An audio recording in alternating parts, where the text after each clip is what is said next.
उसलाई थाहा हुन्छ भने सेटलाई सिर्वनस्ता थाहा हुन्छ होला, अरूलाई थाहा हुन्छ होला। यति बिघ्न यो हाम्रो हरेक सेलमा चाहिँ के हुन्छ, डिएनए हुन्छ। अनि हाम्रो शरीरमा डिएनए छ भनेर नि अब मलाई बिहान उठ्नेबित्तिकै मलाई मुख धुनु मन पर्दैन होला है, मलाई 2 हप्ता ननुहाउँदा पनि मलाई सबै सु जस्तो लाग्छ होला है। अब अचम्म मान्नु हुँदैन है, माथितिर जाडो जग्गामा मान्छेले 1 महिना बितेको पनि थाहै हुँदैन। साँच्ची हो, हामीले कतिचोटि मैले महिना 1 महिना साँच्ची भन्नुपर्छ, ठन्डा जग्गामा कहाँ 1 महिना बितेको थाहै त हुँदैन।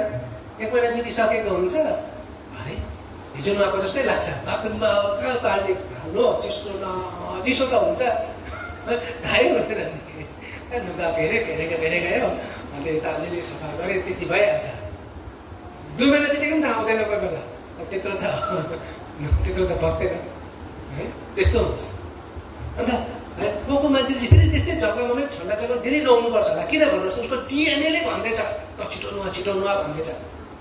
मेरो डिएनएले भन्दैछ त ढिलो नुहा केही पनि हुँदैन भन्छ र मेरो जुन प्रकारको मेरो चरित्र छ नि है, चरित्र अन्त त्यो चाहिँ नि मेरो डिएनएले बताउँछ। डिएनए भनेपछि मेरो शरीरमा डिएनए भनेपछि हाम्रो शरीरमा परमेश्वरले यस्तो प्रकारको कुरा हालिदिएको रहेछ कि पढा लेखा मान्छे यो संसारको बेकार कति, बेकारको संसारको ज्ञान बुद्धि त्यसै भन्दैन नि बाइबलले। संसारको पढाइ बेकार भनेको त्यसै होइन, मूर्ख हो त्यो भनेको त्यसै भनेको होइन।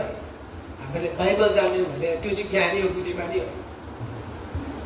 त्यो त्यति बाइबल जाने, बाइबलको कुरा बुझ्यो भने त्यो पो त भयङ्कर, त्यो पो त ज्ञानी। संसारको पढेर केही पनि होइन, त्यो बेकारको कुरा मात्रै हो। त्यो केही पनि संसारमा मात्रै काम लाग्छ। बाइबलले त भन्छ संसारको साइन्स त फल्सली भन्छ तिमोथीको किताबमा होइन, falsely so called science of the world भन्छ बाइबलमा। संसारको ज्ञान साइन्स त केही पनि होइन भन्छ। अन्तखेरि यो डिएनए हाम्रो शरीरमा हुन्छ भनेर मान्छेले थाहा पाएको त नि कति वर्ष भयो भन्नुहोस् न, 70 80 कति मात्रै भएछ, 75 वर्ष भएछ। 1958देखि अरे हो हाम्रो शरीरमा डिएनए हुन्छ भनेर। यो डिएनए भनेको त नि यो तन्काउँदा पनि तानिदिँदो रहेछ कि एउटै। अब हेर्दा त देख्दैन, माइक्रोस्कोपले हेर्नुपर्छ ल्याबमा यसो गरेर, तर त्यो तन्काउँदा चाहिँ कत्रो हुन्छ अरे 2 मिटर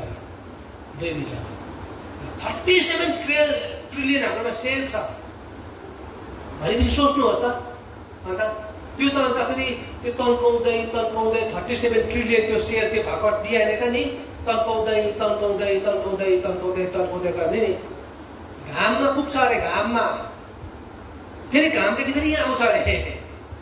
त्यस्तो गरेर 600 खेप थियो भने एकचोटि होइन, कति के 600 खेप पुरै सकिन्छ। यस्तो कुरा हाम्रो शरीर हामीलाई यसरी परमेश्वरले बनाउनु भएको रहेछ।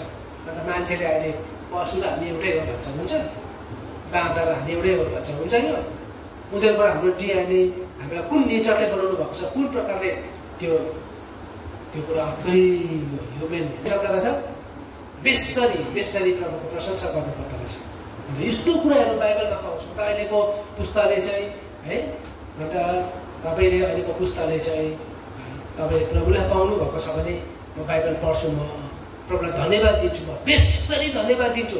बेसरी धन्यवाद दिनुको लागि बेसरी परमेश्वरको वचन बुझ्नु पर्यो, बेसरी प्रभुलाई जान्नु पर्यो।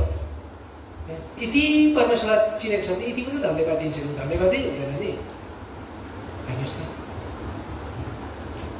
त्यस्तो कुरा हो। अनि आउनुहोस् भजन सङ्ग्रहमा। ल म अर्कै कुरा हेर्नु खोजेको, तर आज यो अलिकति मलाई यस्तै अगाडि भयो कि म भजन 113 आउनुहोस् त। यहाँनिर दाउदले किन बेसरी धन्यवाद दियो भन्दा नि दाउदले थाहा पायो नि त, आफूलाई हेरे कि म त खतरा भयङ्कर प्रकारले पो बनाएको रहेछु त म त है, भयङ्कर प्रकारले बनाएको रहेछु। जति परमेश्वरको बच्चा तपाईँले अब पढेको हेर्नुहोस्, भाषाकै विषयमा अध्ययन गर्नुहोस् न। ल्याङ्ग्वेज कहाँबाट आयो भन्दा भाषा कहाँबाट आयो है, त्यही हेऱ्यो भने नि तपाईँ अचम्म मानेकै हुन्छ। यो संसारको साइन्स र ज्ञान बुद्धिले भन्नु सक्दैन। संसारको साइन्स र ज्ञान बुद्धिले के भन्छ भने चाइनिजको भाषा अर्कै, इन्डियाको भाषा अर्कै, अमेरिकाको भाषा अर्कै भन्छ। परमेश्वरको वचनले भन्छ सबै भाषाको पाउची एउटै हो भन्छ, सबै त कुरा। र त मान्छेले बाँदरको भाषा पो सिक्नु सक्दैन त, मान्छेको भाषा त है। तपाईँले चाहनु भने चाइनिज पनि सिक्नु सक्छ, जापानिज पनि सिक्नु सक्छ, अझै